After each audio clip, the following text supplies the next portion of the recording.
ஆடு வளர்ப்போர் சங்கத்தை பற்றி இங்கே சொன்னார்கள். இன்றைக்கு கால்நடை செல்வங்கள் சிறப்பாக இருக்க வேண்டும் என்பதற்காகத்தான் இன்றைக்கு நம்முடைய சேலம் மாவட்டத்தில் 1000 கோடியில் கால்நடை பூங்கா, ஆசியாவிலேயே மிகப்பெரிய கால்நடை பூங்கா.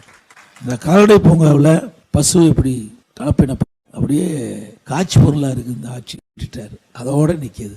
சிந்திச்சு கொடுக்கப்படும் என்ற செய்தி இந்த நேரத்தில் வைத்து அதிமுக ஆட்சி இருக்கின்ற பொழுது, இந்த வறட்சி வருகின்ற பொழுது நம்முடைய கால்நடைக்கெல்லாம் தீவனம் இலவசமாக கொடுத்தோம், சேவனம் கூட நாங்கள் கொடுத்தோம். இப்படி பல வழியில் செஞ்சோம். அதே போல் மீனவர்கள் புயலால் பாதிக்கப்படுகின்ற பொழுது அதற்கு தேவையான வசதிகளாக செஞ்சு கொடுத்தோம். நீங்கள் வந்து கஜா புயல் ஏற்பட்டதுங்க, அதுக்கு போட்டுக்கெல்லாம் நிறைய உதவி செஞ்சோம். வலைகள் எழுந்திருந்தால் வலைகள் வாங்கி கொடுத்தோம், போட்டுக்கு மானியம் கொடுத்தோம், ஃபைபர் போட்டுன்னு நினைக்கிறேன், அதுக்குண்டான நிதியெல்லாம் நிறைய கொடுத்தோம். இப்படி இயற்கை சீற்றத்தால் அது விவசாயி ஆகட்டும் மீனவராகட்டும் பாதிக்கப்படுகின்ற பொழுது உடனுக்குடன் அதிமுக அரசு செயல்பட்டு அந்த புயலுடைய சேதத்தை கணக்கிட்டு அந்த பகுதி மக்களுக்கு மீனவராகட்டும் விவசாயிகளாகட்டும் நிவாரணத் தொகையை முழுமையாக வழங்கிய ஒரே அரசாங்கம் அதிமுக அரசாங்கம்.